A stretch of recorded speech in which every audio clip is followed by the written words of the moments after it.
bad morning for me because I'm in a bad mood. So today I'm just here to share you a book called Twilight. I'm not in the mood to share this, but I'll just do it anyways. Okay, so it's by Stephanie Meyer. It's made by a woman. So the genre is romance. You guys like romance? Yes. Yes. Yeah, Why not? And it's thriller because it comes like vampires and werewolves. And it's fantasy. Jason, you like fantasy? Yeah. Yeah, because he likes Harry Potter and etc. Okay, so I'll talk about the settings. It's during 2000s. Phoenix, Arizona. It's really hot. There's a drink called Arizona. It's really good. So let's get on to the story. So there's this girl named Bella Swan. Pretty, right? So she used to live in No. Actually, never mind. The setting is Forks, Washington. My bad. She used to live in Phoenix, Arizona.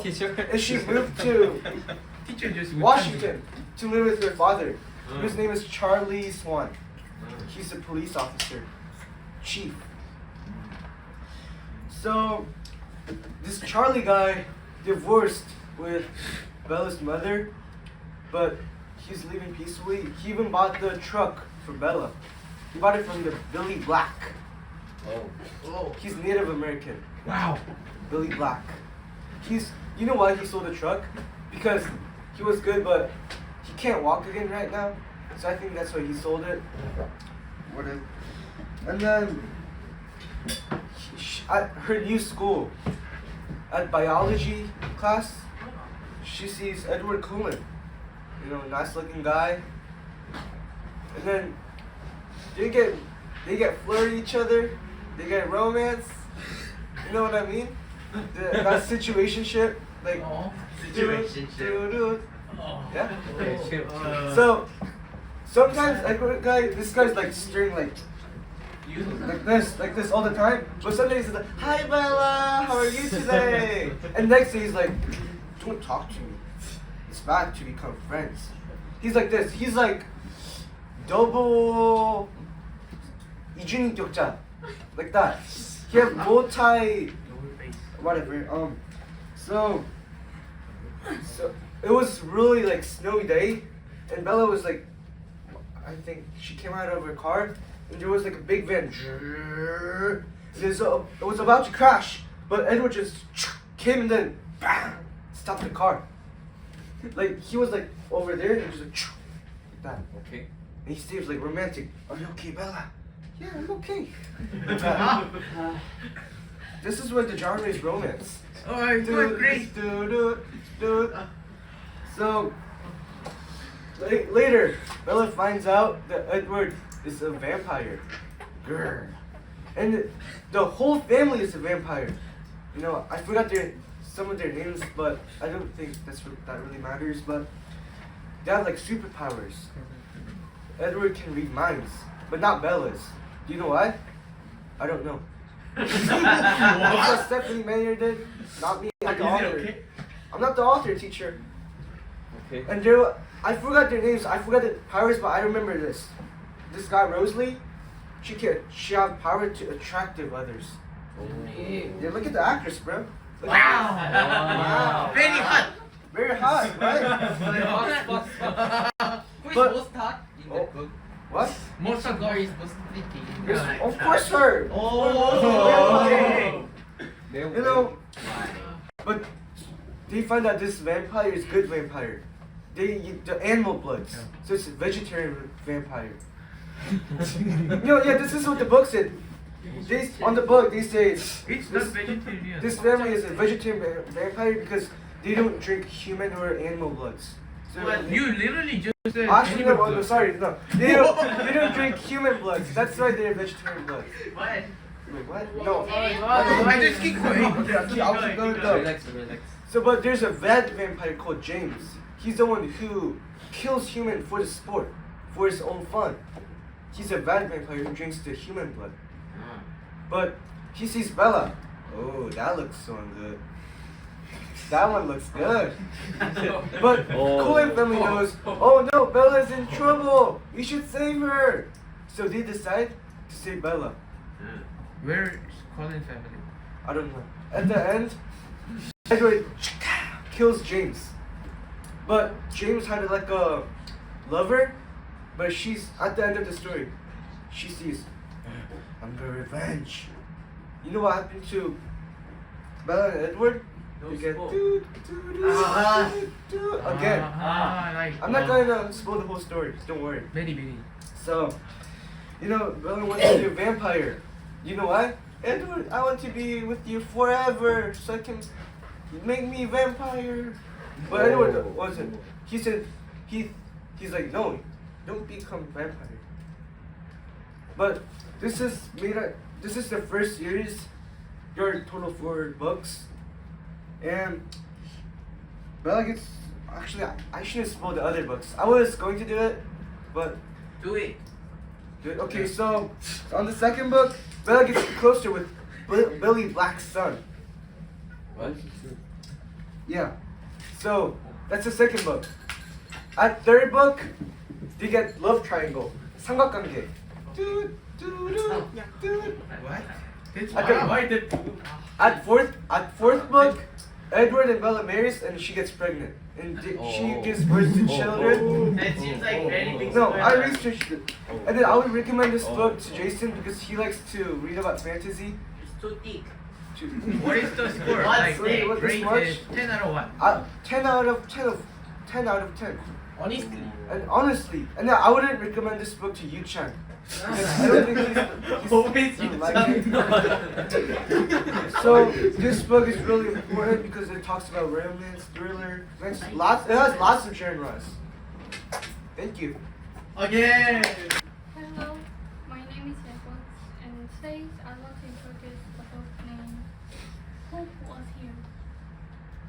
The author name is John Bayer. Is What? You want power. What? Hey, shush. Hey. The setting is the townspeople and families. The book, the genre is the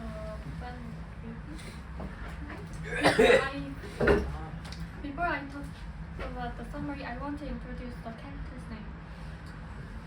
The main character name is Hope, and Eddie, and other characters is a Low Ellen, Braverman, and Il Houston, and GT. Braverman and Low Ellen is a restaurant worker, and Hope's friends, and GT is a townsperson. Il's real son is a government. And Eddie is a Hope real mom's older sister. Now I want to start the summary. Okay. Hope they must truly Yangtze, but the real mom gave his name, but Hope changed his name to Hope Yangtze because he doesn't like Chile. And Eddie and Hope moved to another town and work in the restaurants. There's a braver man and Low Ellen. At the bar, braver man is just Hope friends, but it becomes romance.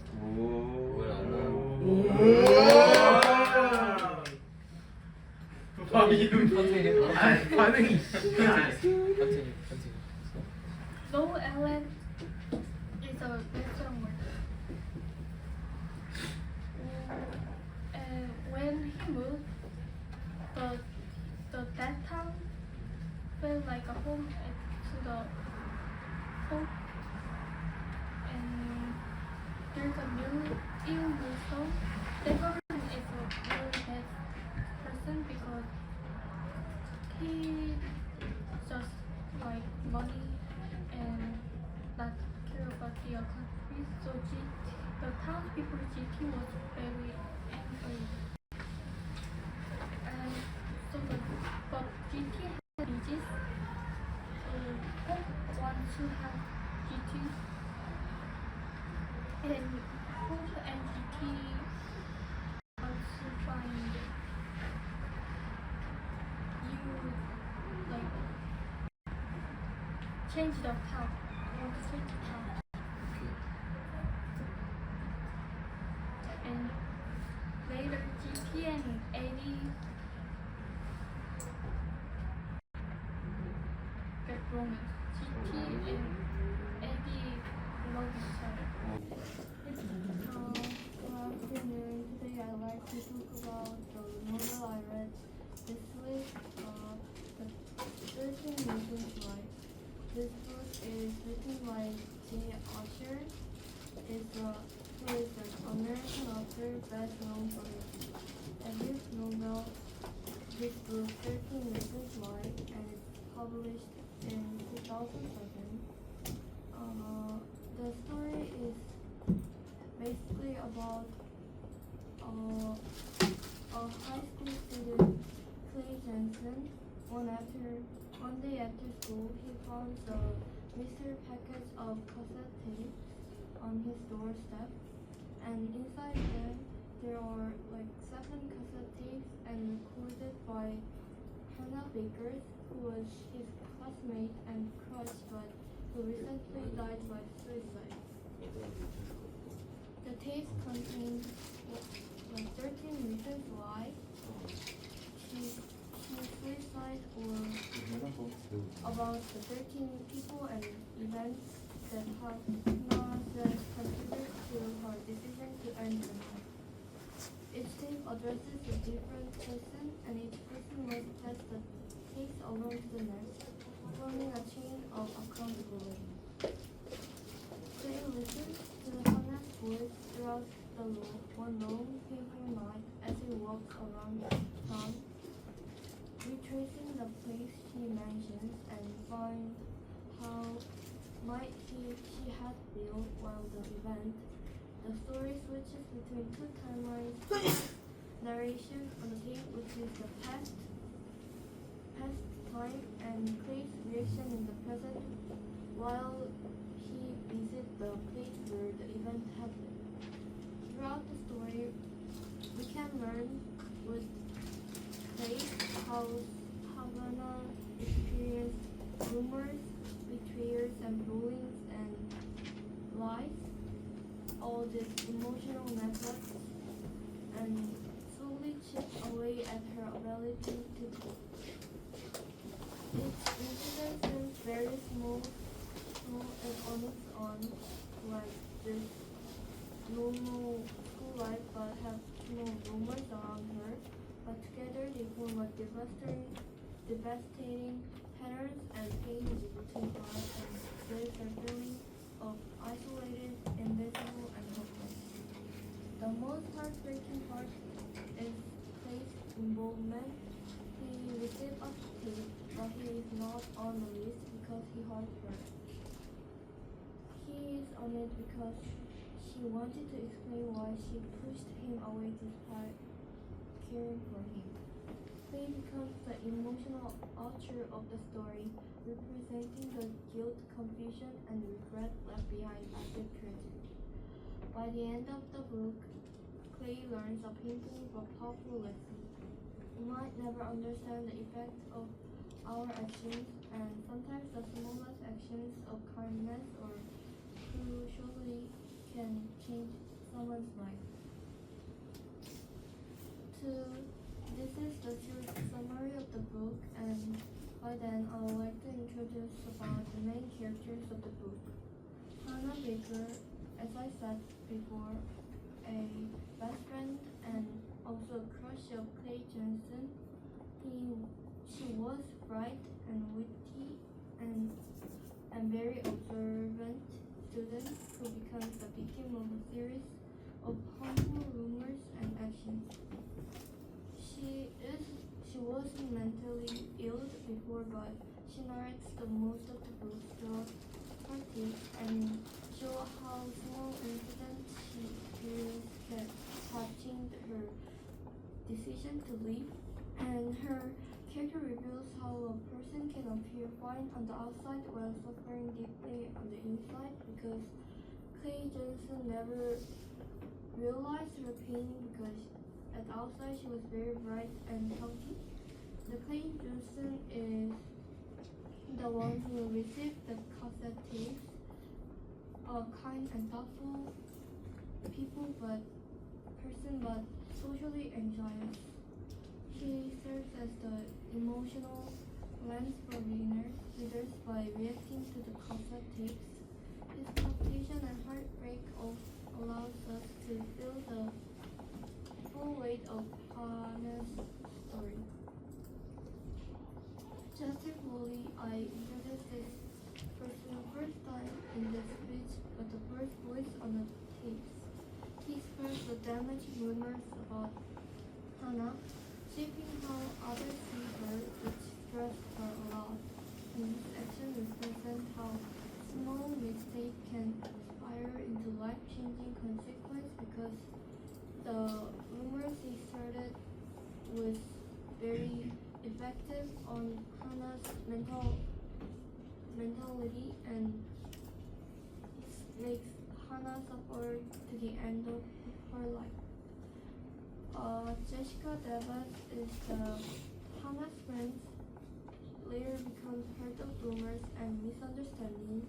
Her story shows how friendship can be fragile in the face of social pressure because she just ignored Hannah because of the small rumor Justin Foley made. And Alexander, he creates a hot or not list that objectifies Hannah, contributing to her isolation, and his character shows how seemingly harmless jokes can have serious impacts on their friends. Also, there is two more people, rights worker and Mr. Porter. Mr. Porter is the co-counselor, but also the final reason is thieves because he fails to recognize Hannah's pleas for help. His character symbolizes the failure in the adult support system around teenagers because he just thought Hannah's experience was too small to make her suicide, and the price worker is the main antagonist. His repeated action of assault and intimidation represent the darkest part of the story. His character forces us to confront issues of power, consent, and responsibility.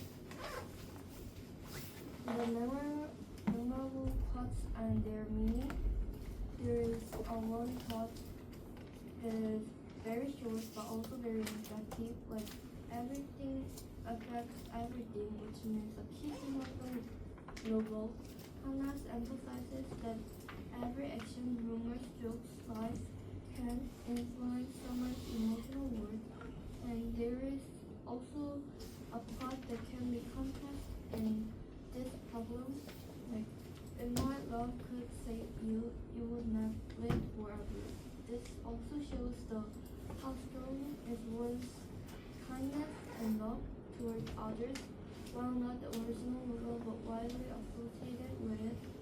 This line captures Clay's grief and sense of helplessness after losing his best friends. There is also several impactful and important quotes in this book, but I will just introduce them shortly by reading them across. You don't know what goes on in everyone's life but your own. This also reminds us that we never truly understand the other's feeling, and no one knows for certain how much impact they have on the lives of other people. Same as the previous one, it reflects Clay's reflection about after listening to the tape, and some of us can't hold on to the lessons. It's like we're trying, but the world is too light. This is condemning the present social system where adults can't help real issues on teenage mentality. Finally, I would like to recommend the 13 reasons why and rate this book. I will rate this book 8 out of 10 because it was very emotional, and even though it wasn't like a strong twist in the end, but still leave a heartwarming and kind of impact on how our modern society in reality goes on, and that there is always someone who suffered by pain or mentality, but especially in the teenage. Also, I would like to list several benefits in this book. First, it increases empathy because even though I don't really immerse it in the book and like feel the characters building together, the novel was help me understand how their actions affect others in logic and also in emotional aspect. Also, it starts conversation about mental health, which can be which can resist sympathy and also empathy by listing the situation that everyone could have been going through, and also but discussing depression and trauma and suicide prevention. It could warn us how small incidents can make a mountain of sufferness. Also, it shows the complexity of pain. Hannah's story is not about one event, it's about accumulation. We learn that emotional suffering can build slowly and invisibly. Also, in the end of the book, it emphasizes the teacher's responsibility because there was a Mr. Porter, student counselor, but he failed to understand Hannah's real inside hurt, even though he is the grown adult and his job is to consider others' mind. This shows that we're living in chosen kindness, and the book challenges us to be more aware of others, more thoughtful and more present for others, which can prevent this painful incidents. Week4. Lastly, it reminds us that small acts really matter. This is the theme that penetrates through the story because kindness, like rumors and PTSD and harassment, are very harmful, but also kindness to others, like only a small action that considers others' mind, is also very powerful. Listening is also powerful. Even a single conversation can change someone's day or their life, like the main character listened to Hannah, which made Hannah film this 7 cassettes and explain 13 reasons why she had to suicide in her young age. But this is also the evidence. His small kindness to Hannah from the main character helped her to have braveness to film the reasons why she suicide, and eventually led us a powerful lesson. In the end, I would like to introduce about the author more because this also can relate to the story. As I said before, this book was her debut novel and published in 2007 and won some of the awards. Usher originally wanted to write comedy, but he became deeply interested in telling emotional and realistic stories for young adults. 13 Reasons Why was inspired by personal experience within his family and conversation about mental health, which made the book sincere and relatable to many readers. I think this is the big advantage of the book because the author writes about his experience and others' experience.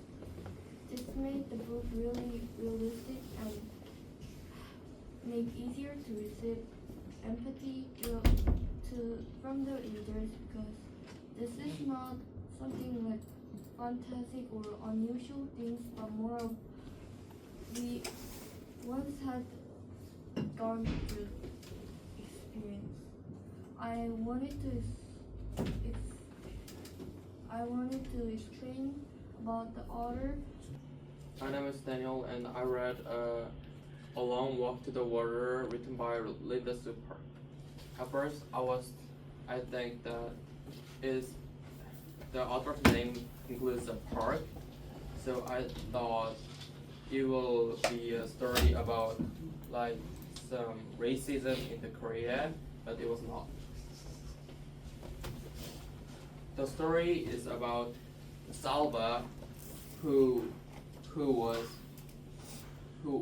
was deported from his family while during the South Sudan war in the class time. He wanted to leave, so he went to the several things to just catch a single hope. Firstly, he went to the people like him, and so to get the information, and then he went to the Ethiopia camp, and also Kenya's Evo, and he went to almost everything, but he was not that lucky guy because he needed to pass the desert and swim the river, and he often starved, and also he had a disease, and some armed force sometimes threatened them. Fortunately, he was selected as a forgotten child, one of the forgotten child, and sent to the America. And he met a new family and he lived happily. And after the Salva story, it is continued with Nia's story. Nia was the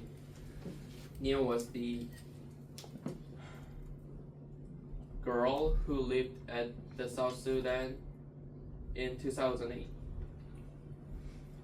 She was also 11 years old at that time, and she needed to walk 8 hours to get just single water, but water is also polluted. She doesn't have a time to any study or any self-care. So this routine has been repeated a lot, but one day she met a Salva. Salva was grown very well, and he made a charity called Water for South Sudan. So actually he wanted to help the other people in his country. So he started a well project, which means just simply making a well. And he made a well, so the pollution of the water starts to decrease. And one time he went to the nearest town and made the water. After the well is made, Nia realized that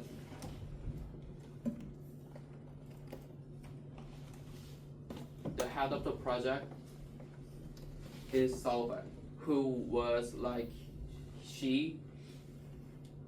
her, and who was starved, and who need to walk, and also who lived at South Sudan's tragedy. This novel is about like a survivorship and hope and endurance, and also a love of like not just a family but of a country. In this book, I realized that donation is not just like tax, but it was like making the hope to somebody. Even it is like a very cheap percentage of the money, and it doesn't affect me a lot, but for some people, they really need that money. When they do not have that money, they will starve like the past of the Salva. Actually, they could not be lucky enough like Salva, so they could starve or killed by armed forces, or they can be drowned. This story affected me a lot because after reading this story, a few years passed. I started to donate in the UNICEF because when I think about that person, even it's 30% of my allowance, I didn't want to feel proud, but I just want to help them. So it was a huge impact to me.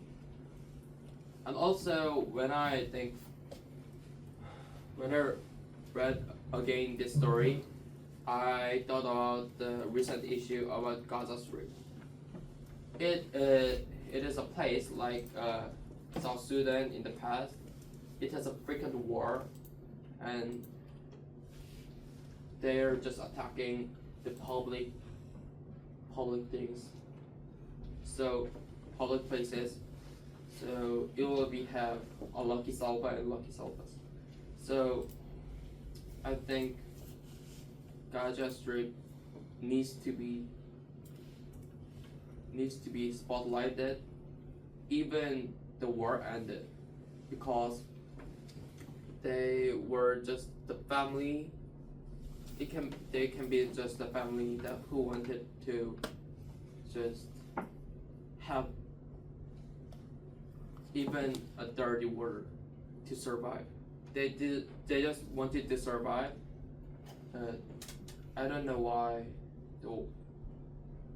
the beast named war have came and threatened them. So I think Gaza Strip is the place that South Sudan was. So, and I thought with the comparison of both of them, I just think a lot. Why they're having a war and that kind of tragedy? I didn't know well at that time, but soon I realized war is happening because of the high officials just a single benefit. they just wanted to get a benefit and just sacrifice the just worthless humans to get just like oil or some common resources. So when I thought like that, it also popped it up something in my brain, because it was learned by economy class. It was about the value of the person. The person's value was just like, it was very different than I thought.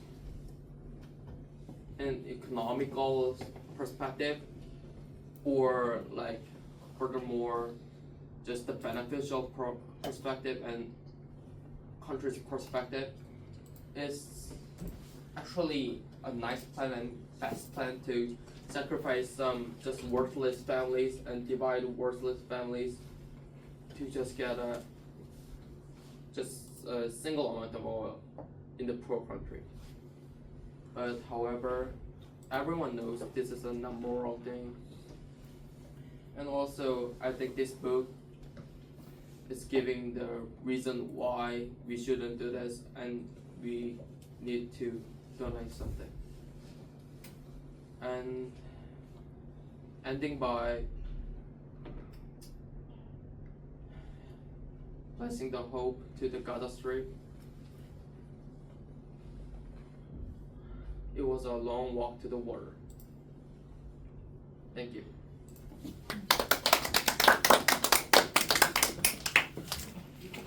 Hi, my name is Madeline, and I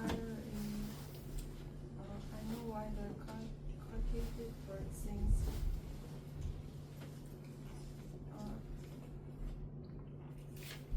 The story begins when Maya and her brother Bailey are sent to live with her grandmother in a small town in Arkansas. Life there is difficult because they experience racism and discrimination every day. Even though the environment is harsh, Maya's grandmother is strong, wise, and gives the children stability and love. This part of the book shows how important family support is when growing up of the war. Later, Maya moves to live with her mother, and during the time, she suffers a very traumatic event. This is sexually abused by her mother's boyfriend. This event deeply affects her. She becomes a silent for mothers because she believes her voice caused her. The silence symbolizes the cage bird. It represents people who are trapped by fear, pain, or appreciation. As the struggle continues, Maya slowly learns to speak again and gain confidence. She discovers the power of literature, poetry, and education. Book help her escape from pain and imagine a better future. Eventually, she becomes stronger and begins to understand her identity as a black girl growing up in racist society. One of the most important things in the book is the difference between the cage bird and the free bird. The free bird represents people who live without fear, who can chase their dreams easily. The cage bird represents those who feel trapped or oppressed but still fight for hope. Maya Angelou used this metaphor to show how she felt emotionally trapped, but also how she continued to hope and dream. At the end of the book, Maya grows into a more confident young woman. She learns to value her own voice again and starts to see her strengths. Her journey shows that even when someone goes through pain or injustice, they can still rise, heal,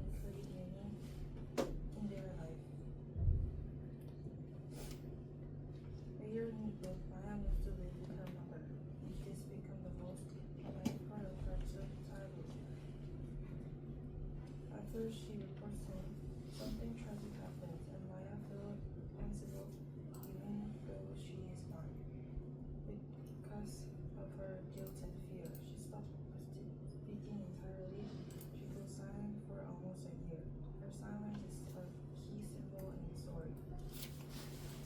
During her silence period, Maya meets Mr. Flowers and Eleanor and David Bergman, who introduce her nature. Through this living language, Maya slowly regains her voice. She realizes the world can heal, empower, and give her freedom again. This moment becomes one of her turning points in her life.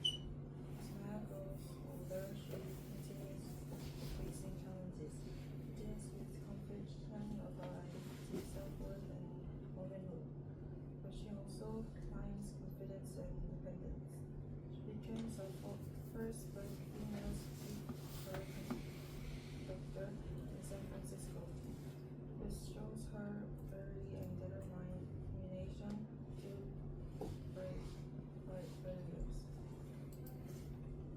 By the end of the story, Maya engaged as a stronger, wiser young woman. She learns that her voice has power. She learns that identity is something you build for yourself, not something others decide for you. Most importantly, she learns that even if life kicks you for a while, you can still find a way to fight. Overall, I know why the cage world sings in a story about survival, courage, and importance of finding your own voice. It teaches us that even when the world is difficult, people can rise up for fear and pain. Create meaning and strength from their experience. Thank you for listening.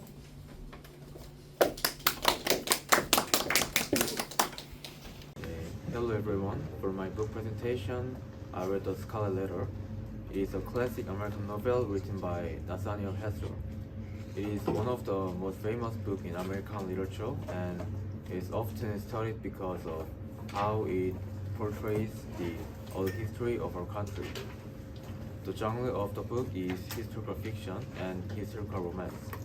It is historical fiction because it takes place in a real time period in the past and deals with real historical groups. It is considered a romance not because it is a happy love story, but because it focuses heavily on emotions, the human heart, and the supernatural side of life. The setting is very specific and important to the story. The book takes place in Boston, in the Massachusetts Bay Colony. The time period is the 1640s, which is the mid-17th century. At this time, Boston was a Puritan settlement. This means the laws were extremely strict and the church controlled the government. The town is described as gray and gloomy, which contrasts with the forest surrounding the town. The setting creates a lot of tension because the characters are forced to live under very harsh religious rules. The story is about a young woman named Hester Prynne. She has committed adultery and had a baby named Paul, even though her husband has been missing for years. Because of this, the town leaders punish her. She has to stand on a scaffold in front of everyone and wear a red letter A on her chest for the rest of her life. There are three other main characters we have to know. It is Paul, Roger Chillingworth, and also Dimesdale. One of the most memorable moments in the book is the forest scene. This is when Hester and the minister, Dimesdale, meet secretly in the woods. It is memorable because it is the one time they are free from the town's strict laws.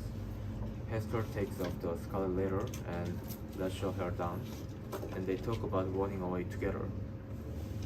Another key moment is the relationship between the two men. Chillingworth moves into the same house as Dimesdale to treat the sickness, but he's actually psychologically torturing him. It creates a lot of suspense as you watch the minister get weaker while the doctor gets more evil. So I think everyone in this class would most enjoy this book because It is very fun and dramatic story. Thank you.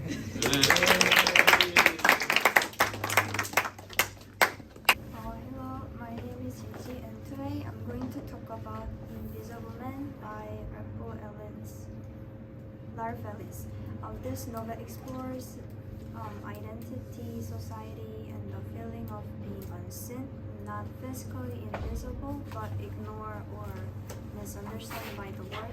I choose this book because it made me think deeply about how people define themselves in environments full of expectations and stereotypes. So the story follows an unnamed African American narrator who feels invisible because society refuses to see him as an individual. He moves through different environments, school, the city, and a political group, trying to find a place where his voice matters. But each time, he learns that people want him to fit their expectations instead of expressing who he really is.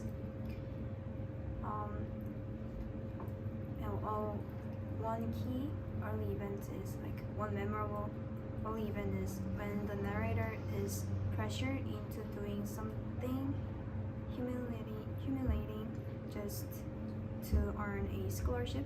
He believes that if he follows all the rules and behaves perfectly, he will be respected. But he realizes that no matter how hard he tries, people still refuse to see him as fully human. This moment strongly introduces the book's main theme, you cannot build your identity on other people's expectations.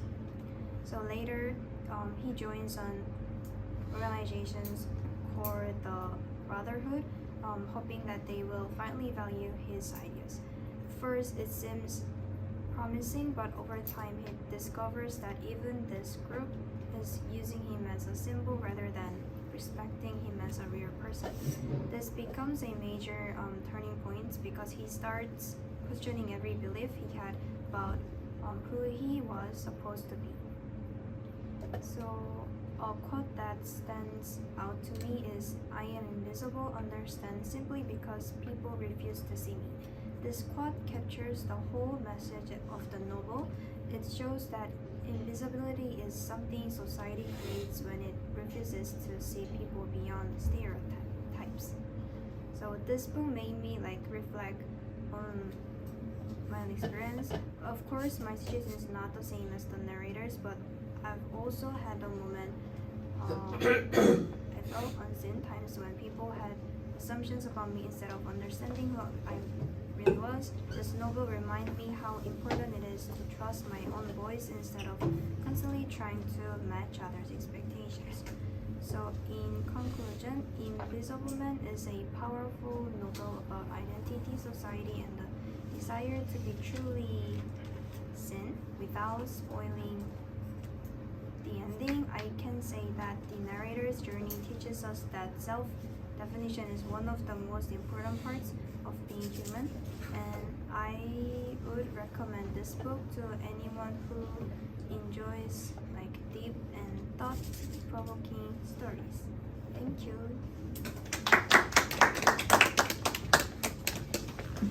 The book I choose to read in this week is Hamlet by William Shakespeare. It's one of the most famous tragedies ever written. It tells a powerful story about revenge, mortality, and human emotion. Hamlet is a tragedy, but it also includes elements of drama, mystery, and philosophy. It explores deep questions about life, death, and what it means to do the right thing. The play is set in Denmark, mostly in Helsingør Castle, around the late Middle Ages. The dark, isolated castle helps create a tense and mysterious atmosphere that fits the story's theme. To talk about the story begins when Prince Hamlet learns that his father, the king, has died. Soon after, Hamlet's mother, Gertrude, marries his uncle Claudius, who who becomes the new king. And one day, the ghost of Hamlet's father appears and reveals that Claudius murdered him. And shocked by this fact, Hamlet decided to take revenge on Claudius. But he struggles with doubt, guilt, and hesitation. And throughout this play, Hamlet pretends to be insane to uncover the truth, but his actions cause chaos. Ophelia, the woman he loves, goes mad and dies because of him, and almost every major character meets a tragic end. The most memorable moments are Hamlet's famous "to be or not to be" speech, where he questions the meaning of life, and the intense fight scene at the end. I think classmates who enjoy deep, emotional stories with strong moral questions would love Hamlet. For example, someone who likes analyzing human psychology or dramatic conflicts will find it fascinating. But on the other hand, classmates who prefer fast stories or modern stories might not enjoy it as much because Shakespeare's words are old and complex, so it takes time and patience to understand, but I think it's definitely worth it. So overall, I think Hamlet is a masterpiece that explores revenge, madness, and the meaning of life. And even though it was written over 400 years ago, I think its emotions and struggles in the story still feel completely human today. So many of the readers can take the message from the story. Yes, thank you.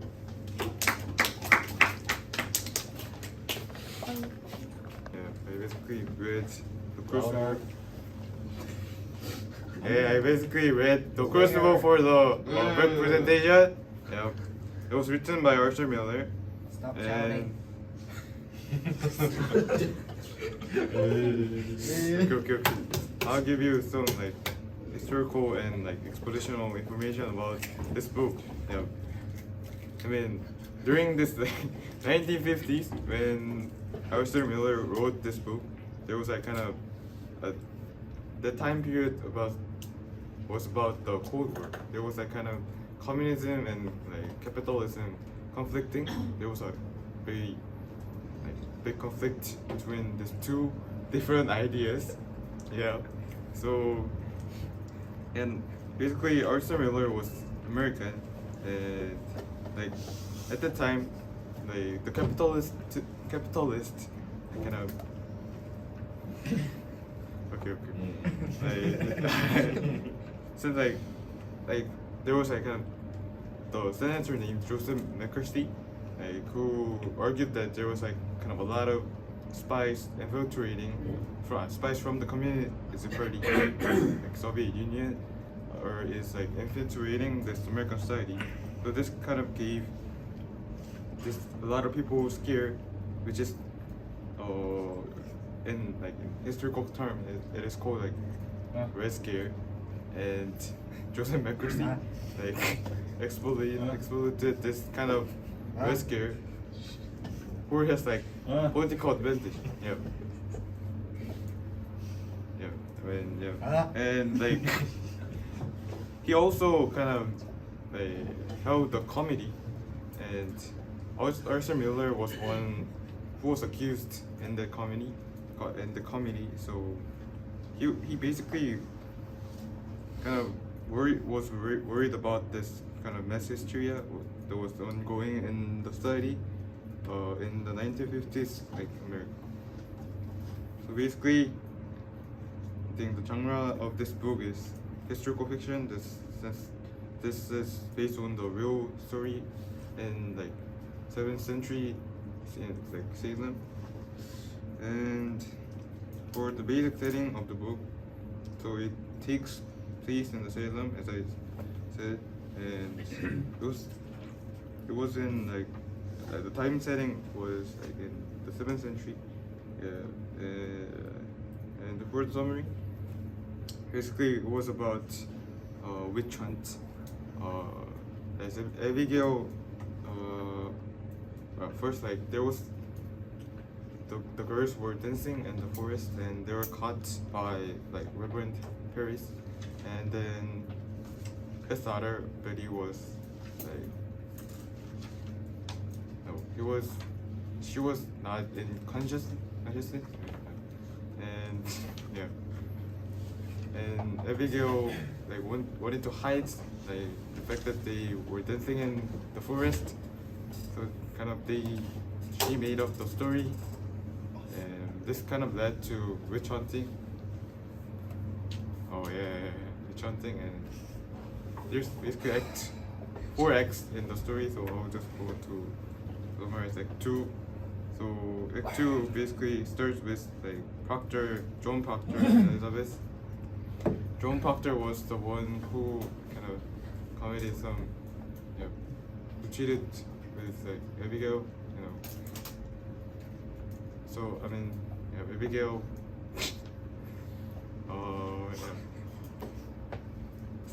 Abigail wanted to get rid of like John Proctor's wife Elizabeth. The story reveals that Abigail kind of made up story and did the dancing to get rid of Elizabeth.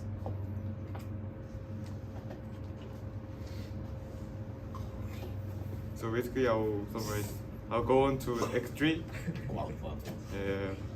Basically, the Act 3 was about the trial and the trial. It was about the it depicts the conflicts between Abigail. Okay. So I should not spoil the story. I will just stop the summary. Today I'm going to present about Huckleberry Finn by I don't know.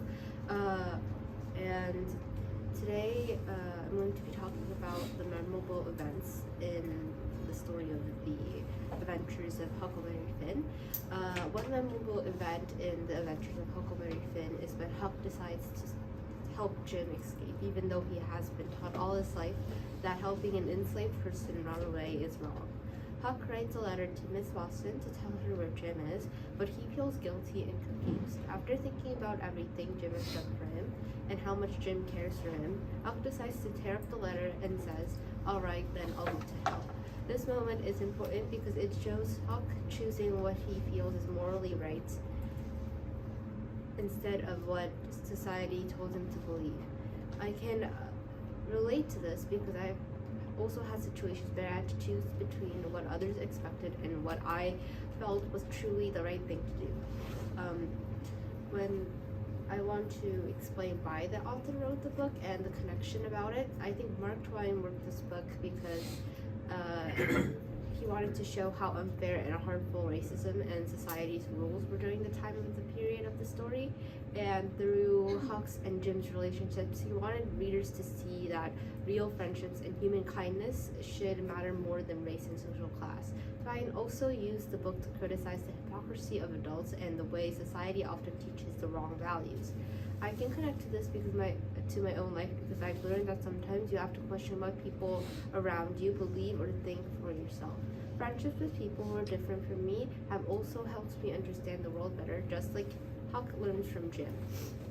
And if I talk about the lesson learned, is one important lesson I learned from this book is that doing the right thing can be difficult, but it is still worth it. Huck struggles constantly with what he has been taught versus what he feels in his heart. Helping Jim puts him in a lot of tough situations, but Huck continues to do what he believes is right. This taught me you need to trust your moral judgment than when others disagree with you. It is also reminded me that kindness and empathy can also break harmful beliefs, just like Huck's friendship with Jim changes how he sees the world. Would I recommend this book? Yes, I would recommend The Adventures of Huckleberry Finn to a friend. The book has a lot of exciting scenes, funny moments, and surprising twists that make it interesting to read. At the same time, it teaches deep lessons about freedom, morality, and friendship. Jim and Huck's journey down the Mississippi River is not only an adventure, but a story that makes you think. I think a friend would enjoy this, especially if they like stories with strong character and meaningful themes. Even though it is an older book, it still feels important today. Thank you.